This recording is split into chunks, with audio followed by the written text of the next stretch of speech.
ತುಂಬ ಜನ ಯೂಟ್ಯೂಬಲ್ಲಿ ಮಾನಿಟೈಸೇಷನ್ ಆನ್ ಆಗಬೇಕು ಅಂತ ವೀಡಿಯೋಸ್ಗಳನ್ನ ಮಾಡ್ತಾ ಇರ್ತಾರೆ.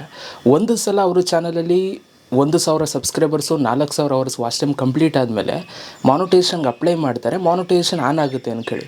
ಸೊ ಅವತ್ತಿಂದ ಅವರ ಒಂದು ಚಾನಲ್ ವ್ಯೂಸು ಡೌನ್ ಆಗಿಬಿಡುತ್ತೆ. ಅಂದರೆ ಅವ್ರ ಚಾನಲ್ಲು ಯಾರೂ ಕೂಡ ನೋಡೋದೇ ಇಲ್ಲ. ಸೊ ವ್ಯೂಸು ಚೆನ್ನಾಗಿ ಮಾನಿಟೈಸೇಷನ್ ಆನ್ ಆಗೋದಕ್ಕಿಂತ ಮುಂಚೆ ಚೆನ್ನಾಗಿ ಬರ್ತಾ ಇರುತ್ತೆ. ಬಟ್ ಮಾನಿಟೈಸೇಷನ್ ಆನ್ ಆದಮೇಲೆ ಇದ್ದಕ್ಕಿದ್ದಂಗೆ ಎಲ್ಲ ಡೌನು. ನಿಮಗೆ ವ್ಯೂಸ್ ಬರ್ತಾರಲ್ಲ, ಅರ್ನಿಂಗ್ಸ್ ಆಗ್ತಾರಲ್ಲ, ಏನೂ ಆಗ್ತಾರಲ್ಲ. ಯಾಕೆ ಅನ್ನೋದನ್ನು ಇವತ್ತು ನಾನು ನಿಮ್ಗೆ ಹೇಳ್ತೀನಿ. ಸೊ ಈಗ ತಾನೇ ಜಸ್ಟ್ ಜಾಗಿಂಗ್ ಮುಗಿಸ್ಕೊಂಡು ಬಂದಿದ್ದೀನಿ, ಅದಕ್ಕೆ ಈ ಅವತಾರದಲ್ಲಿದ್ದೀನಿ. ಸ್ವಲ್ಪ ಅಡ್ಜಸ್ಟ್ ಮಾಡಿಕೊಡಿ, ಓಕೆ. ಸೊ ವಿಡಿಯೋ ಅರ್ಜೆಂಟಾಗಿ ಶೂಟ್ ಮಾಡಬೇಕಿತ್ತು.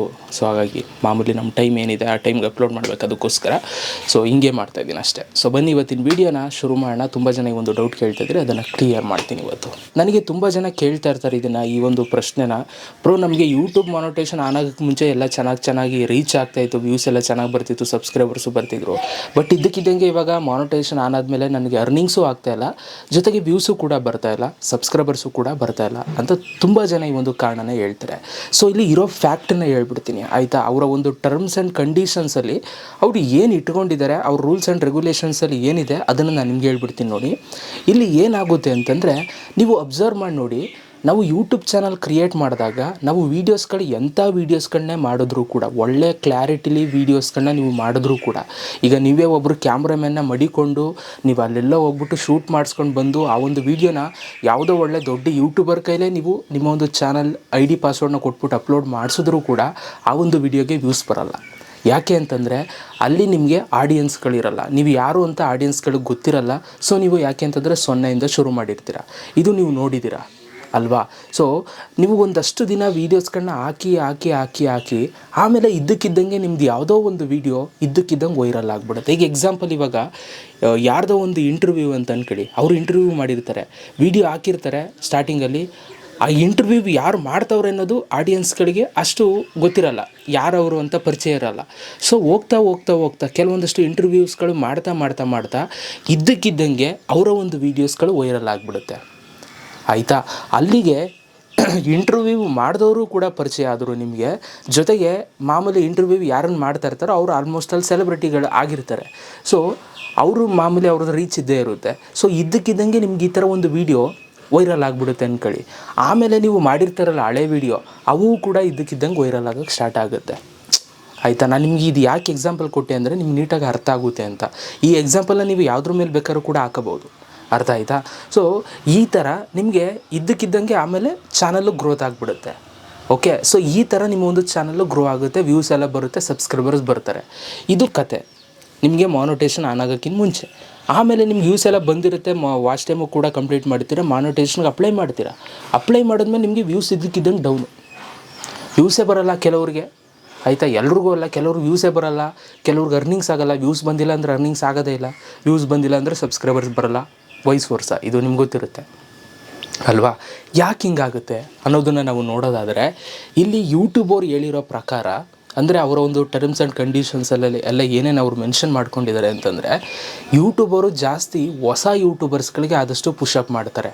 ಅಂದರೆ ನಿಮ್ಮನ್ನು ಯಾವಾಗಲೂ ಕೂಡ ಪುಷಪ್ ಮಾಡಲ್ಲ. ಈಗ ನನಗೆ ನೀವು ತುಂಬ ಜನ ಕಮೆಂಟ್ಸ್ ಹಾಕ್ಬೋದು, ಬ್ರೋ ಯೂಟ್ಯೂಬರು ನಾನು ಹೊಸ ಚಾನಲ್ ಕ್ರಿಯೇಟ್ ಮಾಡಿದ್ದೀನಿ, ನನಗೆ ಯಾವುದೇ ವೀಡಿಯೋ ವೈರಲ್ ಮಾಡಿಲ್ಲ, ನನಗೆ ಯಾವುದೇ ವ್ಯೂಸ್ ಬರ್ತಾಯಿಲ್ಲ, ಸೊ ನಾನು ಸಪೋರ್ಟ್ಗೋಸ್ಕರ ತುಂಬ ಕಷ್ಟಪಡ್ತಾಯಿದ್ದೀನಿ ಅಂತ ನೀವು ನನಗೆ ಹೇಳ್ಬೋದು. ಖಂಡಿತ ಅದು ಸತ್ಯ. ನಾನು ಎಕ್ಸ್ಪೀರಿಯೆನ್ಸ್ ಮಾಡಿದ್ದೀನಿ. ನಾನು ಯೂಟ್ಯೂಬ್ ಬಂದಾಗ ನಾನು ಯಾರು ಅಂತಲೇ ಯಾರಿಗೂ ಗೊತ್ತಿಲ್ಲ, ಆಯಿತಾ. ಇವತ್ತು 3.5 ಲಕ್ಷ ಸಬ್ಸ್ಕ್ರೈಬರ್ಸ್ ಮಾಡಿದ್ದೀನಿ ಅಂತಂದರೆ ಯೂಟ್ಯೂಬ್ ಅವ್ರು ಸಪೋರ್ಟ್ ಮಾಡಿದ್ದಕ್ಕೆ. ಯಾಕೆ ಅಂತಂದರೆ ನಾನು ಇಲ್ಲಿ ಯಾವುದೇ ದುಡ್ಡು ಪ್ರಮೋಟ್ ಮಾಡಿ ದುಡ್ಡನ್ನ ಇನ್ವೆಸ್ಟ್ ಮಾಡಿಬಿಟ್ಟು ನಾನು ಏನು ವ್ಯೂಸ್ ತೊಗೊಂಡಿಲ್ಲ, ಅಥವಾ ನಾನು ಇಲ್ಲಿ ಯಾರನ್ನೋ ಮೀಟ್ ಮಾಡಿ ಯಾರನ್ನೋ ಕರೆಸ್ಬಿಟ್ಟು ನನ್ನ ಚಾನಲ್ನ ನಾನು ಗ್ರೋ ಮಾಡ್ಕೊಂಡಿಲ್ಲ, ಅರ್ಥ ಆಯಿತಾ. ಸೊ ಯಾರನ್ನೂ ಮೀಟ್ ಮಾಡಿದೆ, ಏನೂ ಮಾಡಿದೆ, ಯಾವ ದುಡ್ಡು ಕೂಡ ಆಗ್ತೆ ನಾನು ಇವತ್ತು 3.5 ಲಕ್ಷ ಸಬ್ಸ್ಕ್ರೈಬರ್ಸ್ ಮಾಡಿರೋದು ಯೂಟ್ಯೂಬಲ್ಲಿ.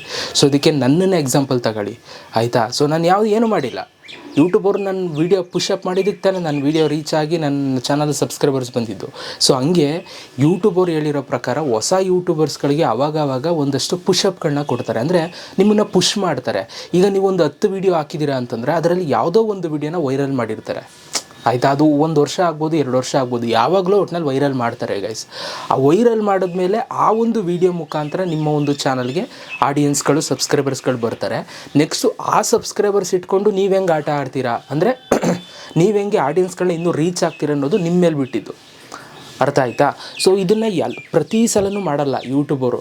ಈಗ ಒಂದಷ್ಟು ವರ್ಷಗಳು ಇದನ್ನು ಮಾಡ್ತಾರೆ, ಒಂದು ಸಲನೋ 2 ಸಲನೋ ಮಾಡ್ತಾರೆ, ಆಮೇಲೆ ಸುಮ್ಮನೆ ಆಯ್ತಾರೆ. ಆಮೇಲೆ ನೀವೇ ಟ್ರೈ ಮಾಡಬೇಕು, ನೀವೇ ಎಫರ್ಟ್ಸ್ ಹಾಕಬೇಕು, ನೀವೇ ಅಲ್ಲಿ ಇಲ್ಲಿ ಶೇರ್ ಮಾಡಬೇಕು, ಇವೆಲ್ಲ ಮಾಡಬೇಕು ಆಯಿತಾ? ಹಿಂಗೆ ಮಾಡ್ತಾರೆ ಬಿಡ್ತಾರೆ, ಹಿಂಗೆ ಕೈ ಹಿಡಿತಾರೆ, ಕೈ ಬಿಡ್ತಾರೆ.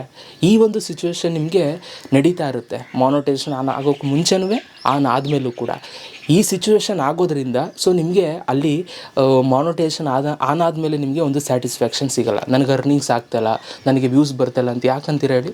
ಇದಕ್ಕೇ, ಈ ಒಂದು ಕಾರಣಕ್ಕೇ ಅವರು ನಿಮ್ಮ ವೀಡಿಯೋಸ್ಗಳನ್ನ ಬೂಸ್ಟ್ ಮಾಡೋಕ್ಕೆ ಹೋಗಲ್ಲ. ಯಾಕೆಂದರೆ ನಿಮ್ಮೆಲ್ಲ ಸಬ್ಸ್ಕ್ರೈಬರ್ಸ್ ಬೇಸ್ ಇರುತ್ತೆ, ವಾಚ್ ಟೈಮ್ ಕಂಪ್ಲೀಟ್ ಮಾಡಿರ್ತೀರ, ಇನ್ನೇನು ನಿಂತಿದ್ದೀರಲ್ಲ, ನಿಮ್ಮ ಕಾಲ ಮೇಲೆ ನೀವು ನಿಂತಿದ್ದೀರಲ್ಲ ಅಂತ ಕೈ ಬಿಟ್ಬಿಡ್ತಾರೆ. ಅಂದರೆ ಲೈಫ್ ಲಾಂಗ್ ಬಿಡಲ್ಲ ಅದನ್ನು, ಮತ್ತೆ ನಿಮ್ಗೆ ಯಾವಾಗಲೂ ಒಂದು ಸಲ ಕೈ ಹಿಡಿತಾರೆ ಮಾನಿಟೈಸೇಷನ್ ಆನ್ ಆದಮೇಲೆ. ಸೊ ಅವಾಗ ಇದ್ದಕ್ಕಿದ್ದಂಗೆ ನಿಮ್ಮ ಚಾನಲ್ ವ್ಯೂಸ್ ಅಪ್ ಆಗುತ್ತೆ. ನೋಡಿ, ಎಲ್ಲರ ಕಥೆನೂ ಹಿಂಗೆ ಆಗಿರೋದು. ಅರ್ಥ ಆಯ್ತಾ? ಈ ಯೂಟ್ಯೂಬರ್ಸ್ ಎಲ್ಲ ಏನಿದ್ದಾರೆ ಅವ್ರ ಕಥೆ ಎಲ್ಲ ಹಿಂಗೇನೆ. ಅವ್ರು ಹೆಂಗೆ ಅಚೀವ್ ಮಾಡಿದ್ದಾರೆ ಅಂದರೆ ಹಿಂಗೇನೆ. ಯೂಟ್ಯೂಬರು ಜಸ್ಟ್ ಒಂದು ಪುಷಪ್ ಮಾಡ್ತಾರೆ, ನೀವು ಮಾಡಿರ್ತೀರಲ್ಲ ಕಂಟೆಂಟ್ನ, ಆವಾಗ ಇದಕ್ಕಿದ್ದಂಗೆ ಆ ವಿಡಿಯೋ ರೀಚ್ ಆಗುತ್ತೆ, ಅದರಿಂದ ನಿಮ್ಗೆ ವ್ಯೂಸ್ ಬರುತ್ತೆ, ಸಬ್ಸ್ಕ್ರೈಬರ್ಸ್ ಬರ್ತಾರೆ ಆಯಿತಾ? ಸೊ ಹಾಗಾಗಿ ನಿಮಗೆ ಮಾನಿಟೈಸೇಷನ್ ಆನ್ ಆದಮೇಲೆ ಸೊ ನಿಮ್ಗೆ ಅವಾಗವಾಗ ವ್ಯೂಸು ಡೌನು, ಸಬ್ಸ್ಕ್ರೈಬರ್ಸ್ ಡೌನು ಇವೆಲ್ಲವೂ ಕೂಡ ಆಗೋದು ಸಹಜ. ಇದು ಯಾವುದಕ್ಕೂ ಕೂಡ ತಲೆ ಕೆಡಿಸ್ಕೋಬೇಡಿ ಆಯಿತಾ? ಸೊ ನಿಮ್ಮ ಎಫರ್ಟ್ಸ್ಗಳನ್ನ ನೀವು ಆಗ್ತಾರೆ, ಪೇಷನ್ಸಿಂದ ಇರಿ. ಯೂಟ್ಯೂಬಲ್ಲಿ ಪೇಷನ್ಸೇ ತುಂಬ ಮ್ಯಾಟ್ರ್ ಆಗುತ್ತೆ ಆಯಿತಾ? ಇದನ್ನು ನೀವು ಮೇಂಟೈನ್ ಮಾಡ್ಕೊಂಡು ಹೋಯ್ತು ಅಂತಂದರೆ ನಿಮಗೆ ವ್ಯೂಸ್ ಬರದೇ ಕೂಡ ನಿಮ್ಗೆ ಅರ್ನಿಂಗ್ಸ್ ಡಬಲ್ ಆಗುತ್ತೆ.